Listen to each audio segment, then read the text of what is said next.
De acordo com a pesquisa Brasil Expectativa de Emprego, no ano de 2015, o problema do desemprego e as chances de uma pessoa ser contratada eram bem baixas. Esses índices permaneceram nos anos de 2016 e 2017. Só no final do ano passado é que as coisas começaram a melhorar e agora neste ano a expectativa de emprego finalmente apresentou números positivos. O problema é que mesmo com essa melhora, enfrentar esse momento crítico da economia brasileira não tem sido fácil, principalmente para quem está desempregado. O mercado de trabalho sentiu uma forte queda no número de vagas de emprego em todas as formas de inserção no setor privado. Isso em postos com ou sem carteira assinada. Assim, no trimestre de janeiro a março, o número de pessoas ocupadas chegou a mais de 90 milhões e ficou 1,7% menor que o encontrado nos meses de outubro a dezembro do ano passado. Isso representou uma redução de 1,5 milhão de pessoas empregadas. Tem uma incerteza política por conta das eleições enorme, e essa incerteza faz com que empresários não invistam, consumidores não consumam. Então, todo esse ambiente ele não é favorável, infelizmente. Eu não tenho as condições micro e não tenho as condições macro para deslanchar e ter um crescimento que o Brasil merece de 4%, 5%. Uma multinacional na área de recursos humanos, sediada em mais de 80 países, a Manpower, realizou uma pesquisa sobre a expectativa do emprego no Brasil. Um dado que se destaca na pesquisa é que 80% dos empregadores entrevistados não prevêem mudanças no quadro de contratações. A expectativa de emprego no Brasil, ela tem, de certa forma, ficado estável em relação aos trimestres anteriores.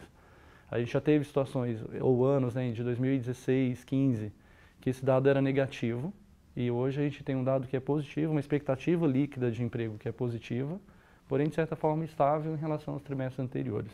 A questão que acontece é que a gente percebe que houve a crise que a gente tanto fala, então ela reflete diretamente no emprego, reflete diretamente nas oportunidades de trabalho.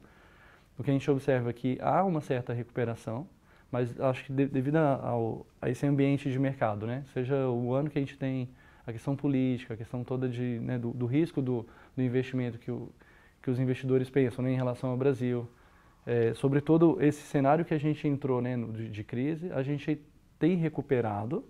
Essa recuperação, de certa forma, é lenta, mas é melhor do que, por exemplo, os últimos 2 anos. Mas é, sem dúvida, uma projeção de mercado pior do que a gente teve, sei lá, em 2013, 2012. 2014 foi quando a gente começou a ter uma queda expressiva e a gente foi recuperar agora. Nos últimos 2 anos, entre os 44 países que a Manpower pesquisou, o Brasil se manteve entre o penúltimo e último lugar do ranking, disputando com a Itália e Grécia. Este ano, as coisas melhoraram. O país subiu para a 38ª posição, mas ainda precisa se desenvolver mais rumo à estabilidade. O número é grande, Exato. Quando a gente olha o número do desemprego, sem dúvida ele é alto. É um dado que é alto frente aos números que a gente já teve no passado, no próprio Brasil, ou quando se compara com os Estados Unidos ou com outros países que têm indicadores muito melhores. O que a gente costuma falar dentro da Manpower é que mesmo nesse cenário de desemprego, a gente percebe também que há escassez de talentos. Então, e a gente tem um estudo que fala exatamente sobre isso, que é a escassez de talentos, que é uma pesquisa anual, que também roda em vários países do mundo, onde a gente pergunta para as empresas: a sua empresa tem dificuldade de encontrar um talento nesse momento? E as empresas respondem que sim, geralmente, em uma certa proporção, e a gente aprofunda. Quais são essas áreas onde você tem dificuldade de encontrar pessoas? E aí, por que tem essa dificuldade? Por que motivo você tem dificuldade de encontrar e o que você está fazendo para combater isso? Crescendo 1,5%, com esse ritmo de atividade que o país tem, a gente vai manter uma taxa de desemprego muito elevada, vai manter milhões de pessoas desempregadas, sem trabalho, por bastante tempo. Então é preciso crescer mais para eu conseguir empregar e gradativamente ir reduzindo essa mão de obra desocupada.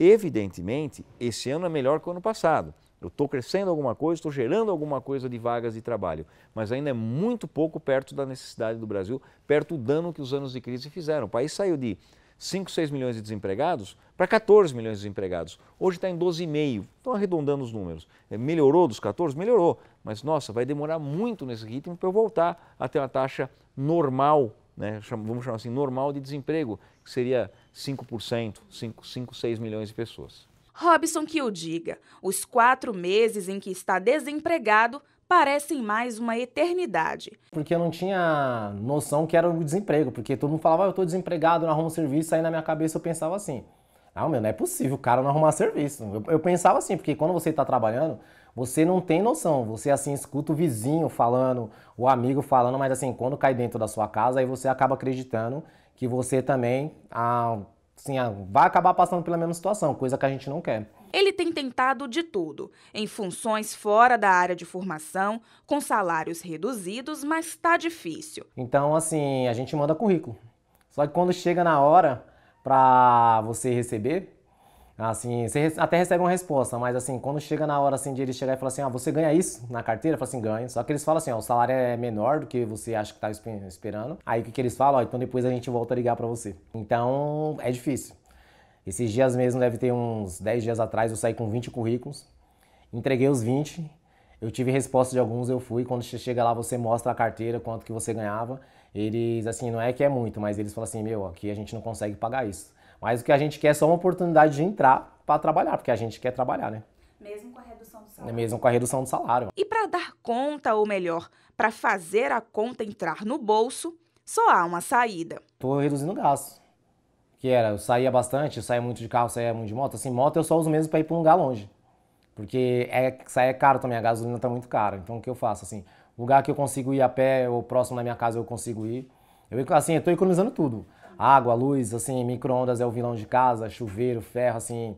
Só se não tiver jeito mesmo para usar, a gente usa. Cartão de crédito eu tinha 2. Eu, assim, não tô devendo, assim, eu paguei um, quebrei o cartão, só deixei um mesmo, caso de a gente não sabe a necessidade, às vezes uma emergência. Então, assim, eu economizei com tudo. Aí eu tô economizando ainda. Você fica triste, né? Eu mesmo eu fico triste, porque assim, a minha vida é trabalhar. Minha vida é trabalhar.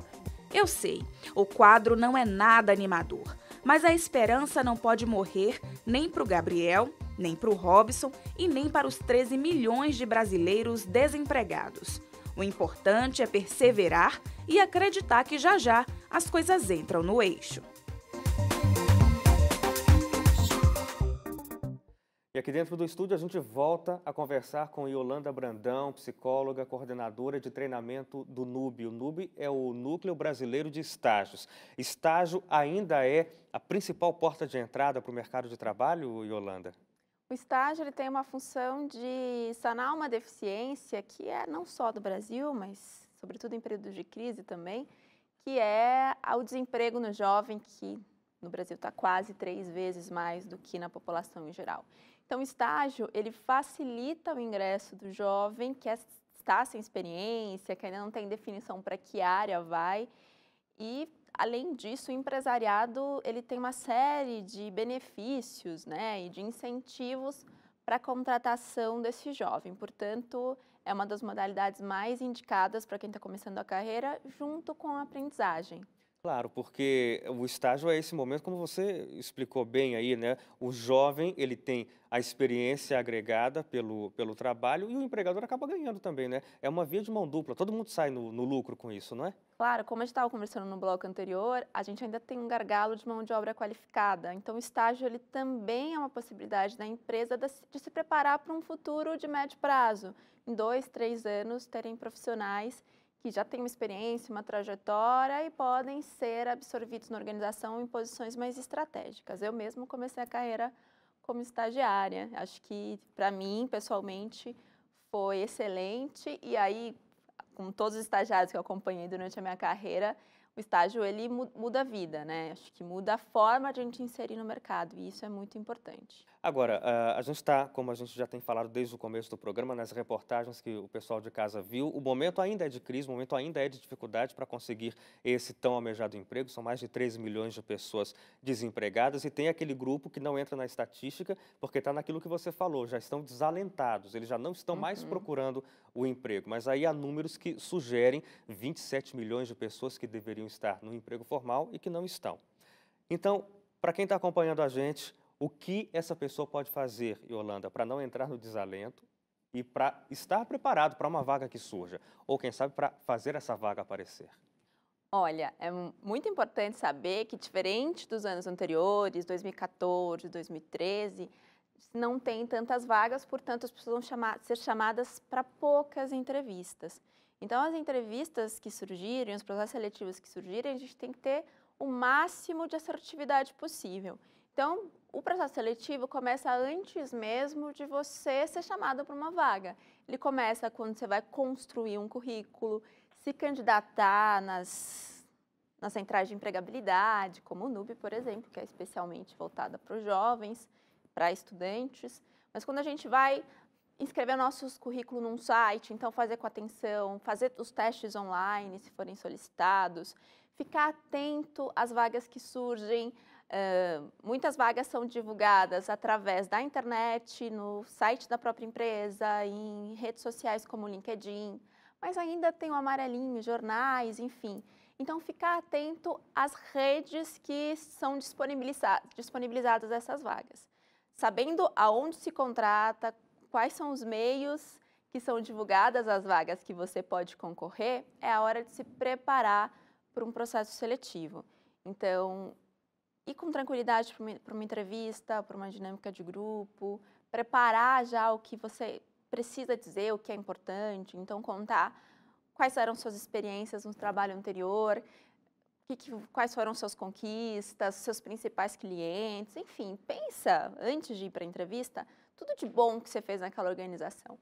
Quando você tem essa lista, você tem repertório para para se apresentar numa entrevista. Mas você falou uma coisa importante, Hélio, o que fazer para não cair no desalento? Olha, Yolanda, estou enviando currículo, saio todo dia de manhã para procurar vaga, vou à banca de jornal, olhar o classificado, mas ninguém me chama. Ficar muito tempo sem atividade, trancado em casa, isso aumenta, inclusive, quadros clínicos como depressão, como tristeza. Então, tudo isso faz com que as pessoas percam mais ainda a energia de buscar um emprego. Yolanda, muito obrigado pela sua colaboração com a gente mais uma vez aqui na Novo Tempo. Eu que agradeço, é sempre um prazer.